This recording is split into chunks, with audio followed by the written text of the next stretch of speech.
Students, welcome to the mathematics club. Rahul Pratap sir here. आज हम class 11th का conic section start करेंगे। Let's start. Conic section की शुरुआत जो होती है वो इन दो लाइंस के इंटरसेक्शन से होती है। बिल्कुल बेसिक से पढ़ेंगे, डिटेल में जाएंगे और मेन फोकस हमारा एनसीईआरटी पे रहेगा। Let's start. ये एक परपेंडिकुलर लाइन होती है जिसको एक दूसरी लाइन एम वी पॉइंट पे इंटरसेक्ट करती है एट एन एंगल अल्फा। अभी इस समय हमें नहीं पता अल्फा एंगल कितना है, 30, 40, 45, 60, 69, कुछ भी हो सकता है। आगे बढ़ते हैं। अगर मैं इसी लाइन को इसके चारों तरफ इस एक्सिस के अलोंग रोटेट करता हूं तो कुछ ये फिगर ऑब्टेन होता है।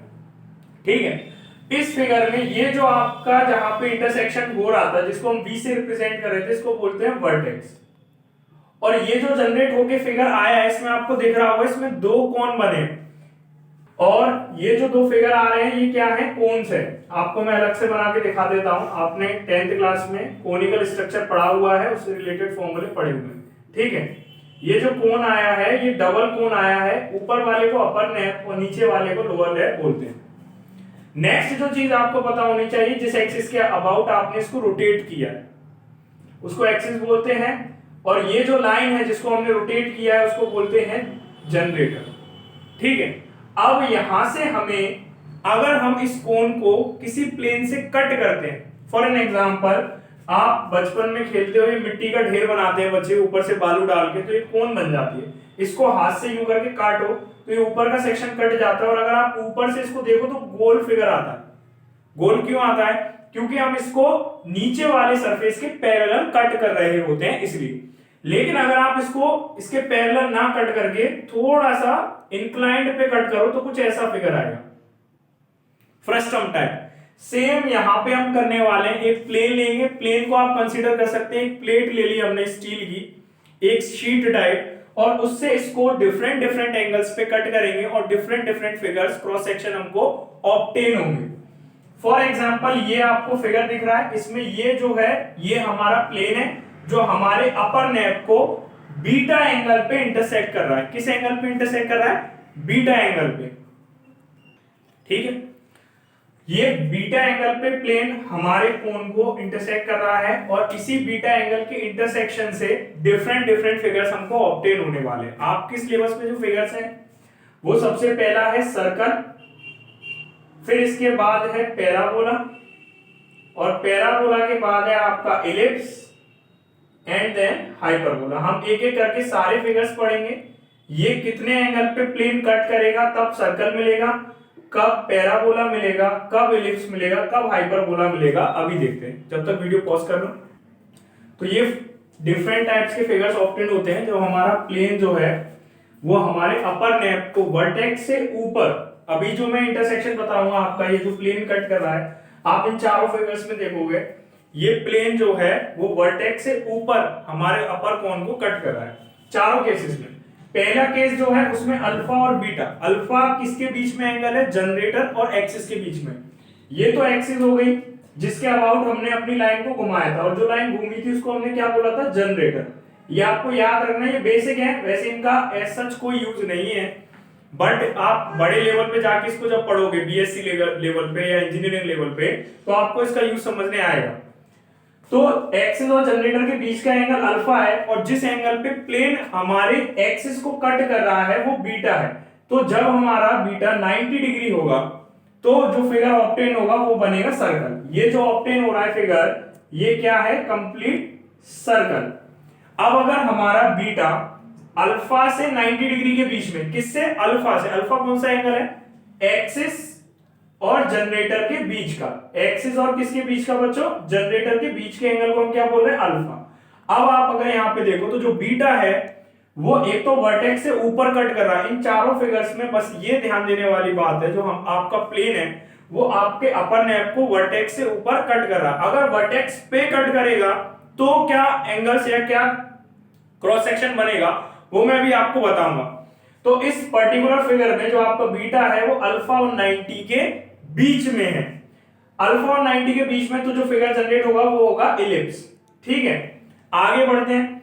अगर आपका जो प्लेन है वो अल्फा के इक्वल एंगल पे, मतलब जो जिस एंगल पे इंटरसेक्ट कर रहा है वो अगर अल्फा के इक्वल हो जाए तो जो आपको फिगर ये ऑब्टेन होने वाला है ऐसा करके कुछ, ये फिगर होगा आपको पैराबोला ऑब्टेन। कौन सा फिगर ऑब्टेन होगा?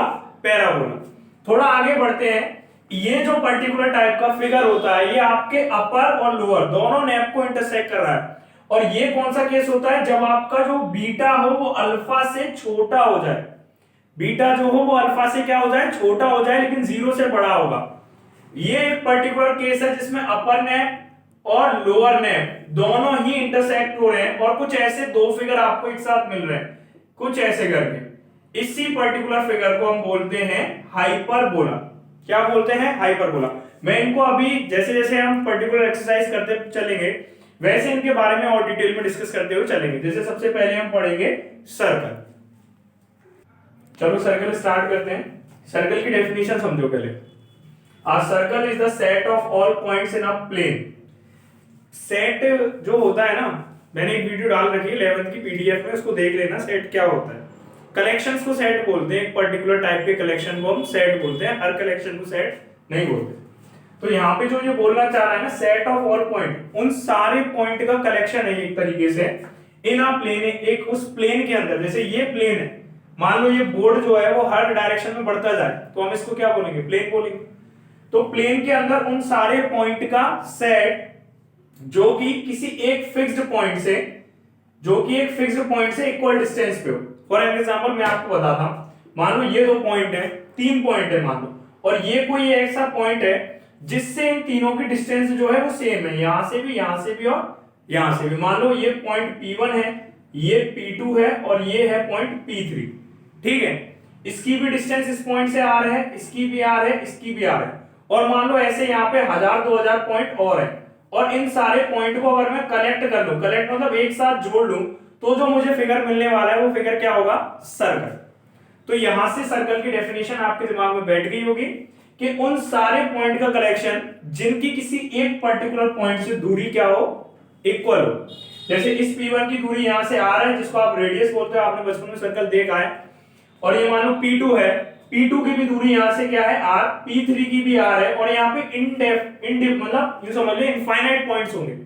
यहाँ पे इनफाइनाइट पॉइंट होंगे जिनकी दूरी जो है वो इस O सेंटर से फिक्स होगी।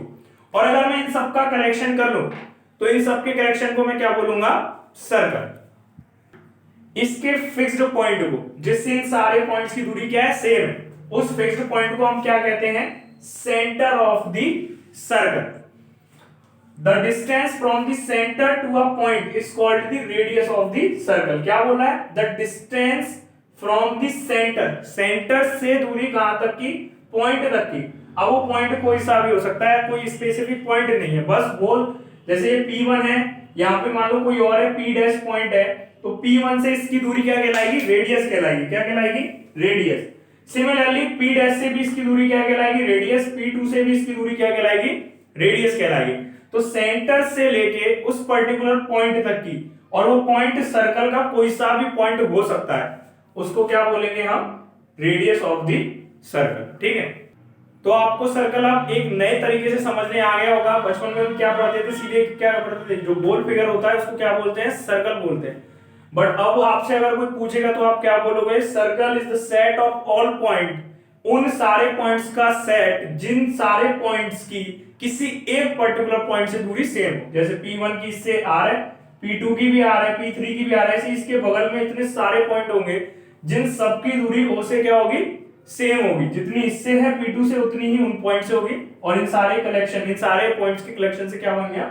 सर्कल बन गया। अब इसकी इक्वेशन को देखो, मैंने इसको मान लो किस पे ड्रॉ कर लिया है? अपने कार्टेशियन सिस्टम पे, जो आपने पढ़ा हुआ है 10th 9th और प्रीवियस क्लासेस में भी।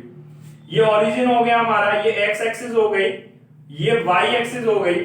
मान लो मैंने कहीं इसमें बीच में सर्कल अपना बना दिया, वो सारे पॉइंट ढूंढ लिए, ये प्लेन है, ये सेंटर है इसका।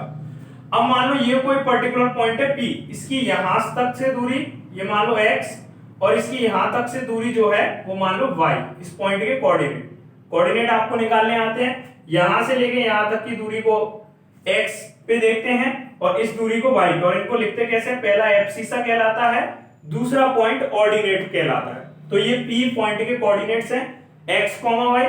सिमिलरली सेंटर की भी कुछ ना कुछ दूरी होगी, x से कुछ दूरी होगी और कुछ दूरी किससे होगी, y से होगी, तो इसके कोऑर्डिनेट क्या हो गए h, k। h, k का मतलब है कि यहां से लेके यहां तक क्या है, h है, और यहां से लेके यहां तक ये जो इस पॉइंट तक का ये क्या है, k। ये कितना है, k है, ठीक है। तो ये सेंटर के क्या हो गए, कोऑर्डिनेट्स हो गए।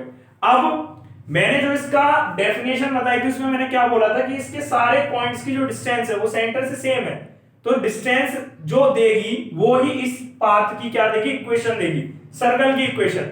अब डिस्टेंस निकालने का फॉर्मूला क्या होता है, पहले किसी भी पॉइंट के पहले कोऑर्डिनेट मतलब एब्सिसा से पहले इसका एब्सिसा सब्ट्रैक्ट करो उसका स्क्वायर, प्लस इसके ऑर्डिनेट में से इसका ऑर्डिनेट सब्ट्रैक्ट करो उसका स्क्वायर, और ये देगा क्या, डिस्टेंस देगा। और हमें पता है डिस्टेंस किसके इक्वल मानी थी अभी हमने, रेडियस के इक्वल। ये जो रेडियस है वो अल्टीमेटली क्या है, radius is the distance between the fixed point and any point on the circle. Radius जो है वो उस फिक्स्ड पॉइंट से सर्कल के किसी भी पॉइंट तक की दूरी है, तो ये जो दूरी निकलेगी वो मैं किसके इक्वल लिखूंगा, r के इक्वल। ये स्क्वायर रूट इस तरफ जाएगा तो किस में जाएगा, स्क्वायर में। किस में जाएगा, स्क्वायर में। पहली बात, कोई चीज इधर से उधर जाती नहीं है। अगर मैं मैथमेटिकली बोलूं तो दोनों तरफ सेम ऑपरेशन हमने जनरेट कर दिया। यहां पे स्क्वायर रूट था, मैंने बोथ साइड स्क्वायर कर दिया, तो इसका स्क्वायर रूट से स्क्वायर कैंसिल, और ये आ गई हमारी सर्कल की इक्वेशन। x माइनस एच का whole square plus y minus k का whole square equals to r का होल स्क्वायर। ये बिल्कुल जनरल फॉर्मूला है डिस्टेंस बिटवीन टू पॉइंट का, ठीक है, आपको याद रहेगा। अब इस पे क्वेश्चन करते हैं ताकि आपको इक्वेशन निकालना आ जाए। अब हमें ये क्वेश्चन दिया गया है जिसमें हमें सेंटर की इक्वेशन निकालनी है सर्कल की, जिसमें आपको क्या क्या इंफॉर्मेशन दी गई है, सेंटर दिया गया है सर्कल का, जिस सर्कल की आपको इक्वेशन निकालनी है। दूसरा, आपको सर्कल का रेडियस दिया गया है। तो रेडियस एक्चुअली होता क्या है, अब रेडियस को जब भी कोई रेडियस बोले आपके दिमाग में आना चाहिए सेंटर से लेके सर्कल के किसी भी पॉइंट तक की क्या होती है, डिस्टेंस होती है। तो अभी मैंने जो इक्वेशन लिखवाई थी आपको याद होगा, x माइनस एच का whole square plus y minus k का whole square equals to r square. ये स्टैंडर्ड इक्वेशन है एक स्टैंडर्ड सर्कल की, जिसमें h और k हमने किसके कोऑर्डिनेट्स माने थे, सेंटर के, और x और y किसी भी पॉइंट के कोऑर्डिनेट हो सकते हैं सर्कल के ऊपर। r आपका रेडियस था, तो हम कुछ भी नहीं करेंगे, बस हम इसको लेके इसमें पुट कर देंगे और हमको इक्वेशन ऑब्टेन हो जाएगी। इधर देखो, x minus h comma k, h is what, 0, ठीक है, मैं h की जगह 0 पुट कर दूंगा, plus y minus k, k क्या है 2, तो मैं k की जगह 2 पुट कर दूंगा, whole square equals to r square. इसको सॉल्व कर लेंगे, x minus 0 is what, x का whole square plus y minus 2 का whole square is what, y square plus 2 square minus 2y into 2, x a minus b का whole square formula लगा दिया, x square plus y square plus 2 का square कितना हो जाएगा 4, 2 2 जा 4 और ये माइनस है तो minus 4y equals to r square. x square plus y square minus 4y plus 4 equals to r square. ये आ गई आपके सर्कल की इक्वेशन। अब इसमें क्या रह गया है, r आपको कितना दे रखा है 2, तो 2 का स्क्वायर रख देंगे, x square plus y square minus 4y plus 4 equals to r का स्क्वायर, मतलब रेडियस कितना दे रखा है 2 का स्क्वायर, 2 का स्क्वायर अगर मैं डायरेक्ट वैल्यू लिखूं तो कितनी आएगी, 2 का स्क्वायर 4, कितना आएगा 4, इस 4 से ये 4 सब्ट्रैक्ट तो कितना आ गया, x square plus y square minus 4y equals to 0। This is the required equation of the circle. आपको करना कुछ नहीं है, जो स्टैंडर्ड इक्वेशन है उसमें सिर्फ आपको सेंटर के पॉइंट पुट करने हैं और रेडियस। तो जब भी आपको कभी सर्कल की इक्वेशन फाइंड करने के लिए आए तो रिक्वायरमेंट क्या है आपके दिमाग में होनी चाहिए, कोऑर्डिनेट ऑफ सेंटर। सेंटर के आपको क्या पता होने चाहिए, कोऑर्डिनेट्स, ठीक है, कोऑर्डिनेट्स ऑफ सेंटर सबसे पहली चीज। नहीं पता तो पता करो, नहीं पता तो जो गिवन इंफॉर्मेशन है उसकी हेल्प से कोऑर्डिनेट्स निकालो। दूसरी चीज जो आपको पता होनी चाहिए वो पता होना चाहिए रेडियस। रेडियस कितनी लेंथ है रेडियस की, ठीक है, और उसकी पर्टिकुलर यूनिट अभी यहाँ पे 2 दे रखा है तो हमने उसके पीछे बस यूनिट लगा दी, 2 सेंटीमीटर 2 मीटर 2 किलोमीटर कुछ भी हो सकता है, ठीक है। अगर मैं इसी क्वेश्चन में थोड़ा सा चेंज करूं, सेंटर को अभी आपका 0,2 पे था और मैं सेंटर को पहुंचा दूं -2, -3 पे, ठीक है, और रेडियस हो आपका 2। तो इस पर्टिकुलर केस में ध्यान से देखना, हम इस वैल्यू को इसमें पुट करेंगे और सबसे ज्यादा जो कंफ्यूजन होता है बच्चों को वो यही होता है माइनस के साइन के साथ, x minus h, h is what, हम स्टैंडर्ड सर्कल से अगर इसको कंपेयर कराएं तो h क्या है, सेंटर का कोऑर्डिनेट, क्या है, सेंटर का कोऑर्डिनेट। तो यहाँ पे ये जो x वाला कोऑर्डिनेट होता है इसको h मानते हैं, तो ये कितना है यहाँ पे -2, यहाँ ऑलरेडी माइनस का साइन लगा हुआ है, तो आप अपनी कुछ बच्चे होशियारी दिखाते हैं और इस माइनस के साइन को ऑब्सोल्यूट कर देते हो, सीधे क्या रखेंगे x-2 का होल स्क्वायर। तो ये गलती मत करना, क्योंकि अभी इससे प्रीवियस जो मैंने क्वेश्चन कराया था उसमें था 0,2, 2 के आगे कोई साइन नहीं था, और जब मैंने यहाँ पे पुट किया था तो कितना आया था y-2 का होल स्क्वायर, ठीक है। तो यहाँ अगर माइनस वहां लगा हुआ है तो आपको ये नहीं देखना कि सुंदर दिख रहा है या बदसूरत दिख रहा है, आपको वो साइन यहाँ पुट करना है। ये माइनस है तो यहाँ माइनस लिखेंगे, h की जगह -2 और इस पूरे पे लगाएंगे होल स्क्वायर, प्लस यहाँ पे y माइनस k कितना है -3, तो यहाँ -3 ही पुट करेंगे, k की जगह 3 मत पुट करना, ठीक है। रेडियस कितना है 2 का स्क्वायर। अब यहाँ पे देखो इसको सॉल्व करेंगे, माइनस माइनस क्या हो जाएगा प्लस, x प्लस 2 का होल स्क्वायर, प्लस यहाँ पे भी माइनस माइनस क्या हो जाएगा प्लस, तो y प्लस 3 का होल स्क्वायर इक्वल्स टू 2 का स्क्वायर कितना हो जाएगा 4।